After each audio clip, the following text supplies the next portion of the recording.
O grande assunto da semana, que nós temos que analisar com mais atenção, é a cúpula dos BRICS, né?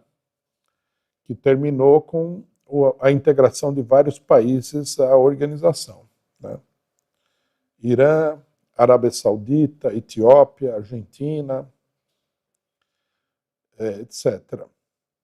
Egito, né? Foi a notícia que não era propriamente um segredo, né?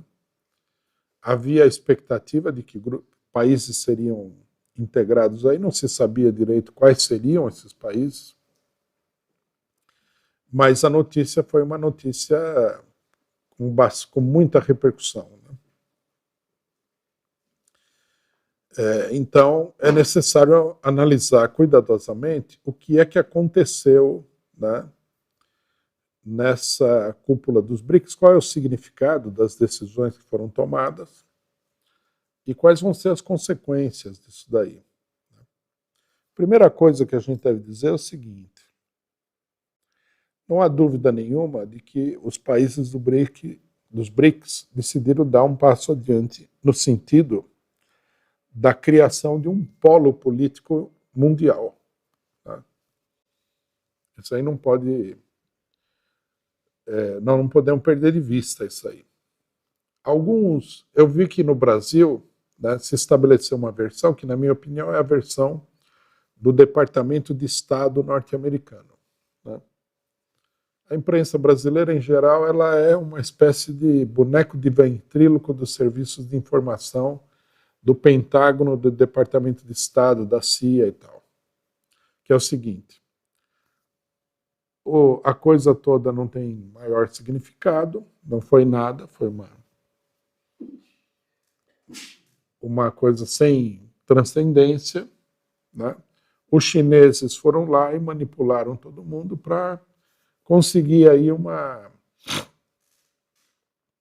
melhor posição para eles dentro dos próprios BRICS.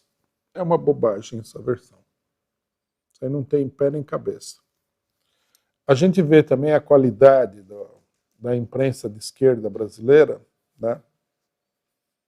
Eu vi... A imprensa de esquerda é ruim, né? Você vai ver o que eles falaram do BRIC, a maioria não falou nada. PCB e tal, um monte de... UP, não falaram nada de BRIC. É como se a notícia mais importante da semana eles vão demorar mais de 15 dias para analisar, né? E os que falaram repetem essa versão. Foi uma jogada da China. Foi uma espécie assim de jogada de baixíssimo voo da China. E o Brasil, o governo brasileiro, Lula, teria feito o papel de palhaço, essa é a versão da imprensa nacional. O Putin, ninguém sabe definir claramente qual que é o interesse dele nisso daí, tá? De acordo com essa versão, lógico. África do Sul, segundo a imprensa brasileira, nem contaria, seria assim o bobo da corte do BRICS, né? E a Índia, que é um país gigantesco e tal, também não se sabe direito qual que é o interesse da Índia em toda essa história, né? Quer dizer, teria sido um negócio assim: os chineses, para estreitar relações comerciais na África, teriam incorporado a Arábia Saudita, Irã, é uma versão assim que indica o nível de indigência política total da burguesia brasileira e da esquerda, né? Porque se fosse um problema de aumentar a influência na África, então se supõe, né, que eles deveriam incorporar os países africanos. Se eu não estou enganado, Nigéria pediu o ingresso, é um dos países economicamente mais importantes da África, não foi aceito. Se o negócio era os chineses aumentar o seu comércio com a África, qual que é a importância da Arábia Saudita nesse quadro? Ninguém explica. E o Irã? Também, o que é que o Irã tem a ver com a África? Quando a gente olha para o quadro que se desenhou nos BRICS, né, tirando a Etiópia e a Argentina, que nós vamos colocar em separado, Irã, Arábia Saudita e Egito. Emirados. Emirados é um país rico, embora politicamente menos importante. Os Emirados são um aliado da Arábia Saudita. Né? Então, Arábia Saudita, Egito e Irã são 3 países-chave no confronto global com o imperialismo. É uma questão política. Se a Arábia Saudita deu vários passos no sentido de se afastar do imperialismo. Fez um acordo com o Irã antes dos BRICS. Né? O Irã, até então, era considerado pela Arábia Saudita como uma espécie assim de o pior vilão do Oriente Médio. Fizeram um acordo. O Egito também é uma peça importante do imperialismo no Oriente Médio. O deslocamento desses 3 países, o deslocamento dos 2, porque o Irã já era um aliado da Rússia. O deslocamento desses países, ele vai modificando o quadro político naquela região. Essa que é a questão importante. A Arábia Saudita não é apenas um produtor de petróleo, é um dos principais potências menores, né, regionais do mundo. É o país mais importante politicamente de todo o Oriente Médio. O Egito também é um país muito importante nesse sentido.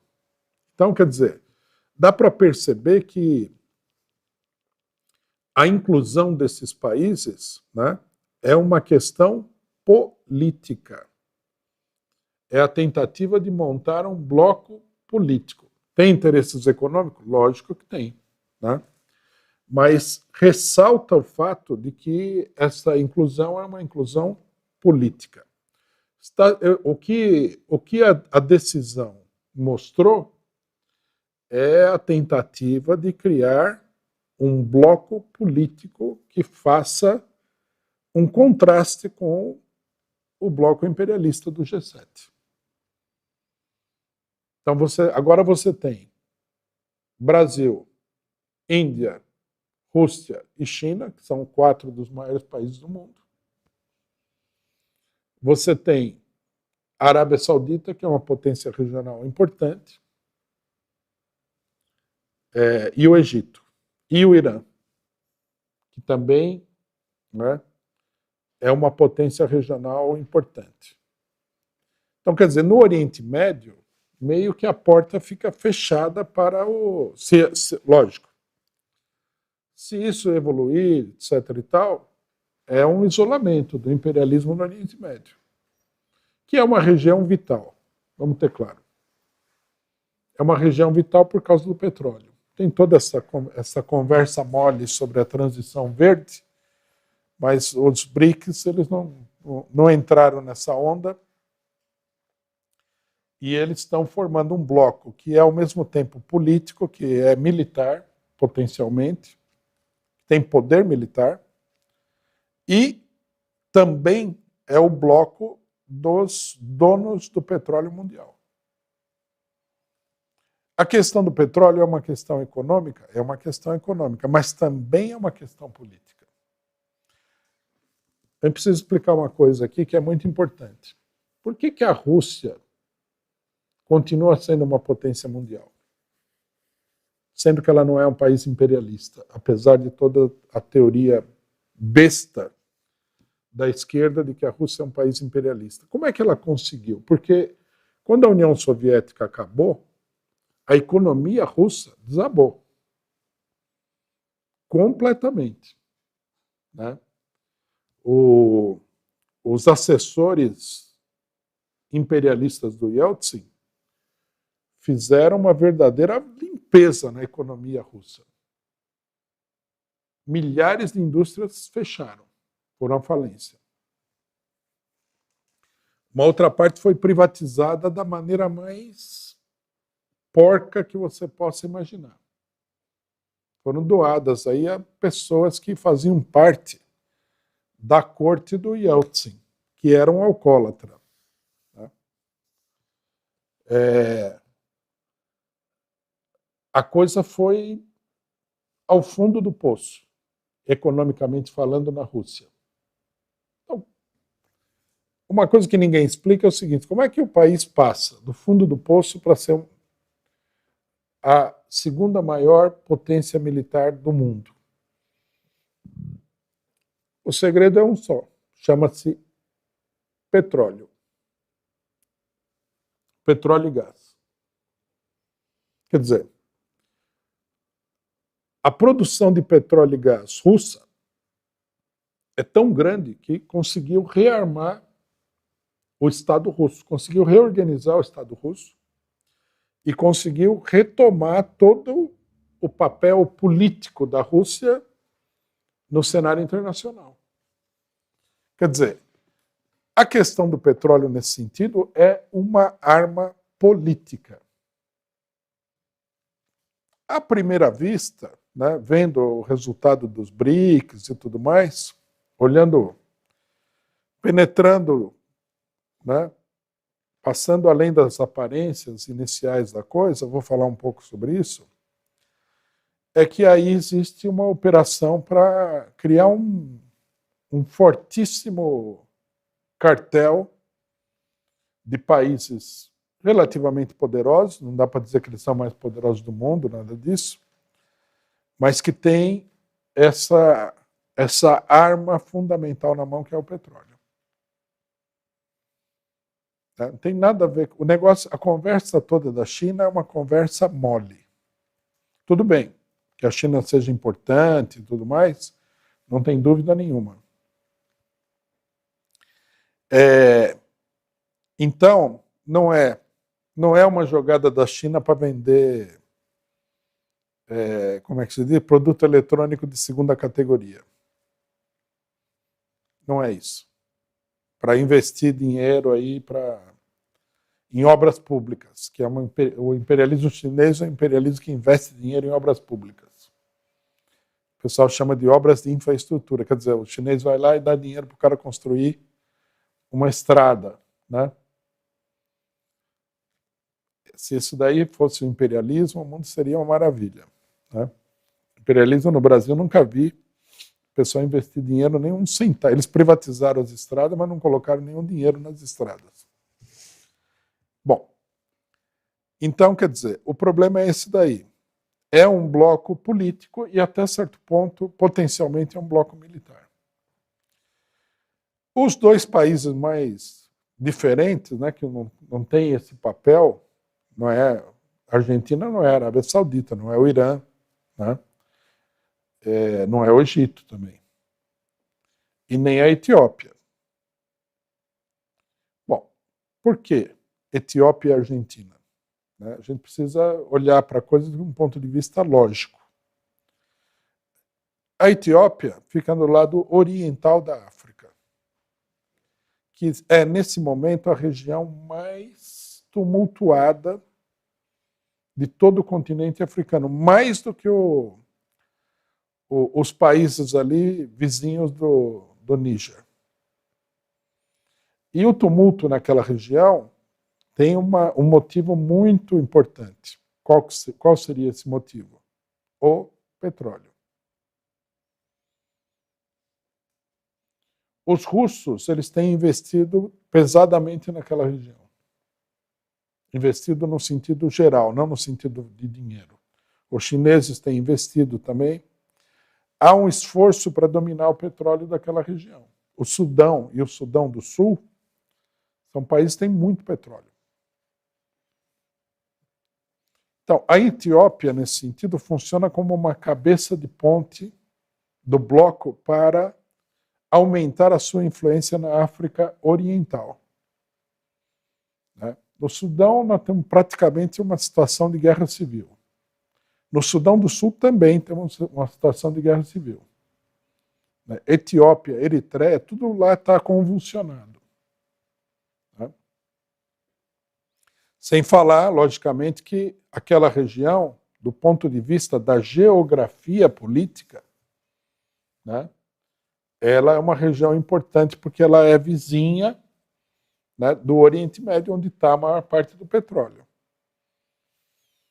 Isso explica também, né, a importância dada ao Egito, porque a geografia da África é assim: você tem o Egito, o Sudão do Sul, você tem Eritreia e Etiópia desse lado aqui.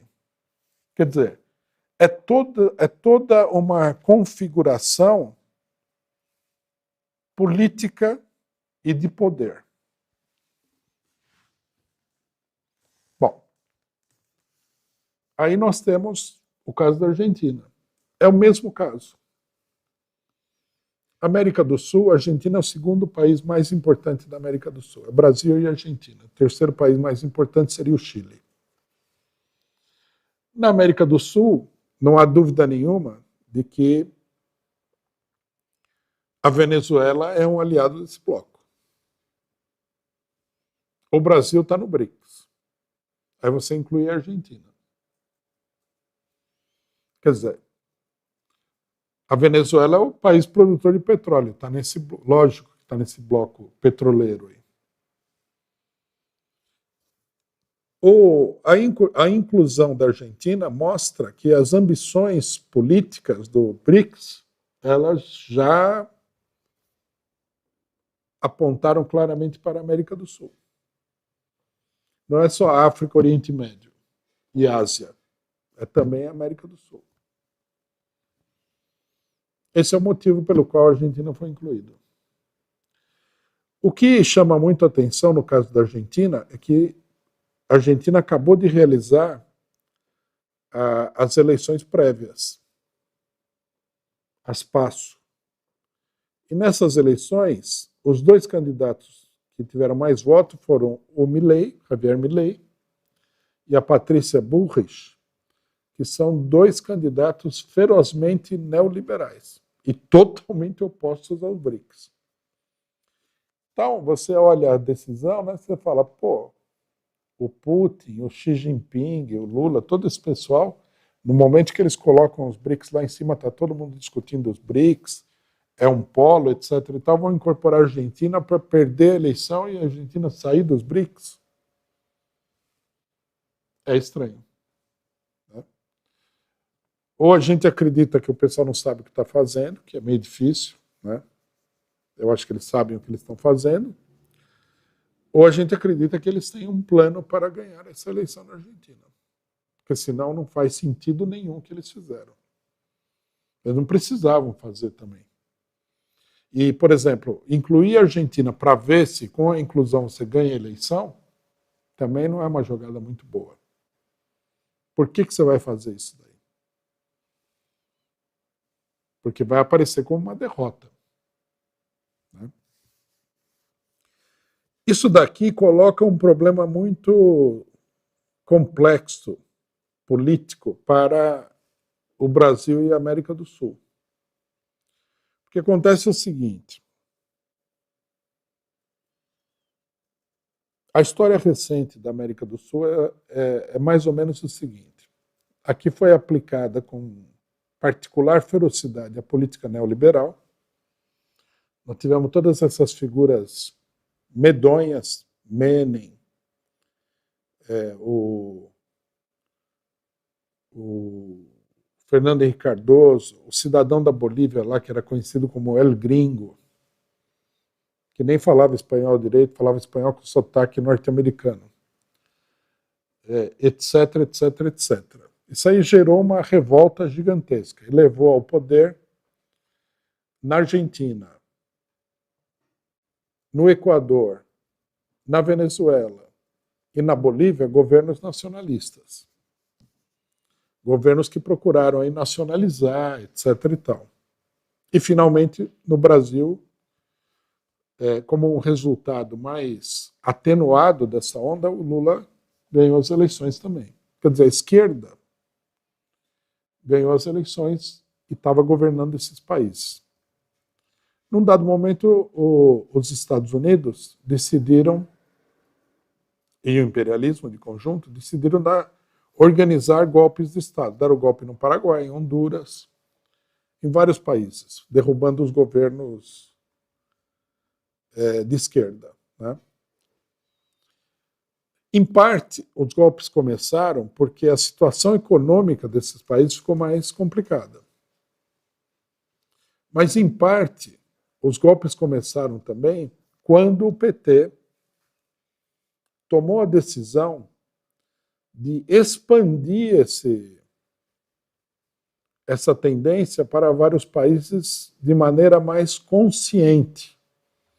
O que até então tinha sido o resultado, né, de uma crise política muito grande, de uma crise econômica muito grande, e de um acordo com a burguesia. Por exemplo, na Argentina, a burguesia ela praticamente impôs que os Kirchner governassem o país, porque não tinha saída o negócio. No Brasil, eles aceitaram que o Lula, que já tinha perdido 3 eleições, ganhasse a eleição em 2002. Que era o ano 2002 era o ano que o Lula tinha menos respaldo popular, digamos assim, né? Em 89, por exemplo, o respaldo popular era muito maior. O Evo Morales também foi aceito pelo imperialismo, dada a radicalização dos operários e camponeses bolivianos. Na Venezuela eles não aceitaram, é um caso diferente, né? Um caso excepcional, mas também foi o resultado do fracasso das políticas neoliberais. Agora, no Paraguai, no Peru, em Honduras, El Salvador, a gente começa a notar que há a interferência direta do Brasil nessas eleições. E isso daí levou o imperialismo a botar um freio nas ambições da esquerda brasileira. Todo mundo sabe que o padre lá do Paraguai era apoiado pelo PT, que o Humala, né, Ollanta Humala, sei lá, uma coisa assim, o candidato peruano, foi apoiado pelo PT. O candidato de Honduras foi apoiado pelo PT. Quer dizer, o PT, num dado momento, viu que ele poderia transformar a chamada onda rosa, né, a onda nacionalista, numa onda geral no continente latino-americano. Aí o imperialismo interveio, começou a derrubar os governos, organizar, né, a reação interna em cada país para derrubar o governo, e acabou derrubando o próprio governo do PT. Então, quando a gente vê esse caso da Argentina, se na Argentina o candidato do BRICS, que seria o Sérgio Massa, ganhar as eleições, a situação aqui vai ficar muito radicalizada. Quer dizer, é uma aposta bastante audaciosa desses países, né? Nós temos que acompanhar isso aí para ver como é que a coisa vai se desenvolver. Podemos ter uma nova onda de golpes de Estado. Mas o mais importante é que toda essa operação dos BRICS, ela coloca em evidência a debilidade do imperialismo, né? Não há dúvida nenhuma sobre isso daí. Os países tiraram uma declaração, a declaração é muito ruim, vamos dizer assim, muito conservadora, né? Embora, lógico, a gente saiba que isso daí não é nenhuma declaração de princípios, mas é mais uma manobra diplomática, acima de tudo, né? Então, a declaração defende os direitos humanos, defende a campanha antiterrorista, um monte de coisa ultraconservadora. Desse ponto de vista, né, a reunião não produziu nada de extraordinário. Ao mesmo tempo, logicamente, a declaração reforça os laços entre os países que fazem parte dos BRICS. O fato mais importante, logicamente, não é a declaração, mas é a extensão do bloco, né, que é uma coisa muito significativa.